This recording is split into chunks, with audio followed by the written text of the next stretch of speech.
What's up, guys? Rick here with your first look and tournament preview for this week's Masters, the event that needs no introduction and the course that needs no introduction.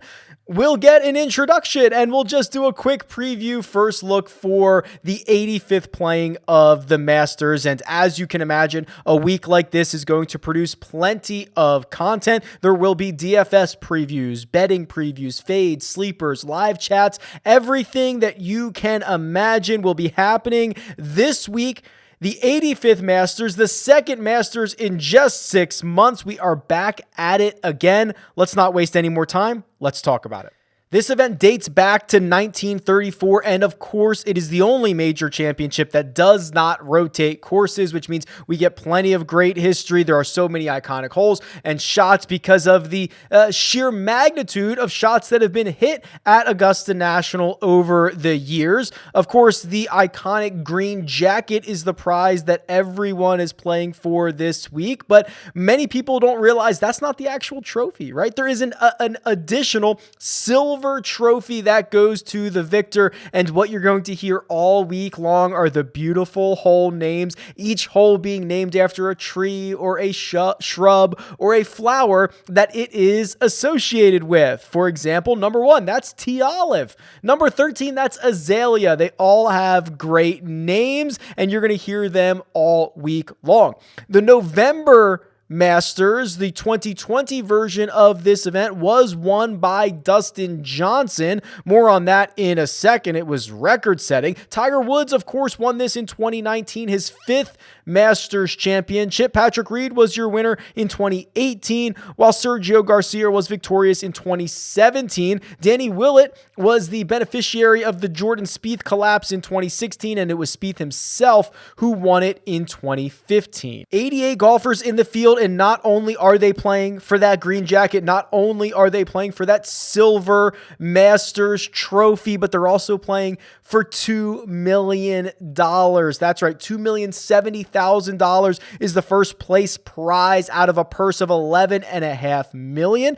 The 88 golfers, while it's one of the smallest fields that we get in golf, and it is the smallest major field that we get in golf, you can get in with plenty of exemptions. So it's really the top players in the world, and then a lot of different guys that can get in from winning specific events, from always being a Masters champion in the past. That'll get you into this event year over year. And we're back to top 50 and ties for the cut, along with anyone who is going to be within 10 shots of the lead after 36 holes. Remember, in September, they stopped that 10-shot rule because we were playing it in November. We had less daylight, so they really needed to get everybody in, and they couldn't risk a huge cut line. So they did away with the 10-shot rule for the November version of this event.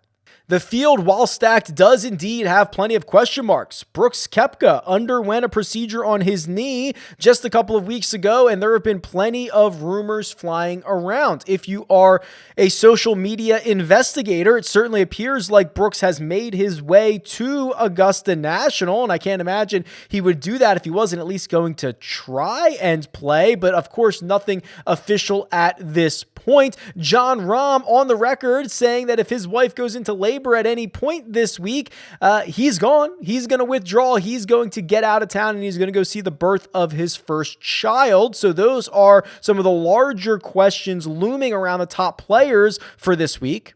Of course, the additional storylines are Bryson DeChambeau, who said that this course, Augusta National, was a par 68 in November. He barely made the cut, didn't play all that well. Will he try to bomb and gouge Augusta National again? We'll see. You also have storylines like Jordan Spieth trying to round back into form at the right time and show up at Augusta National when he was just 100 to 1 just a few months ago, now down to one of the shortest odds on the board. And then, of course, Rory McIlroy, who has not been in great form, one Masters victory away from completing the career Grand Slam. The course is Augusta National. It was designed by Alistair Mackenzie and Bobby Jones in 1933. It is as splendid as you could possibly imagine. A par 72 that plays about 7,475 yards with bent grass greens. And of course, so many iconic holes. Amen Corner, that's 11, 12, and 13, which is really where the tournament starts on a Sunday, where we've seen so much magic and so much drama over the years. The 16th, that's a par 3, that traditional Sunday pin location that could allow all of those aces to drop, as we have seen in years past. And of course, the 5th hole being lengthened in 2019, playing much more difficult than it ever has.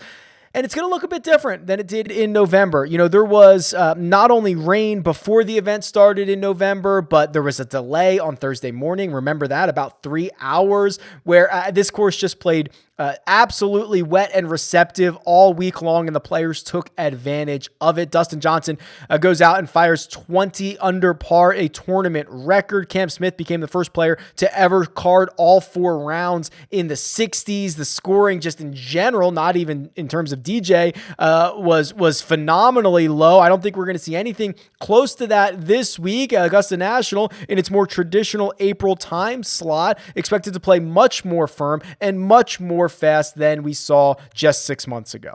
When you look at what skill sets have been correlated to success over the years, well, look no further than the RickRunGood.com course model, where it compares every stat on the PGA Tour for that year, looks at the course and decides what's important. And the 2 that stood out to me were driving distance. That's number 1. In fact, it ranked 2nd amongst all courses on the PGA Tour, meaning that there is only one other course on the regular PGA Tour schedule where driving distance is more important. The leaders heading into this week in driving distance include Bryson DeChambeau, Cameron Champ, Rory McIlroy, Dustin Johnson, and Matthew Wolff. If you look at another key stat, look no further than strokes gained total. It's a very simple one. Who's playing well? You usually have to be playing well leading into Augusta National so that you can potentially contend and win here. So that is the 6th most important stat, which means there are only 5 other courses on the PGA Tour where strokes gained total is more important. And the leaders in that category, Jon Rahm, Xander Schauffele, Dustin Johnson, Matt Fitzpatrick, that could be interesting, and Will Zalatoris, the young phenom, looking to make some noise at the Masters this year.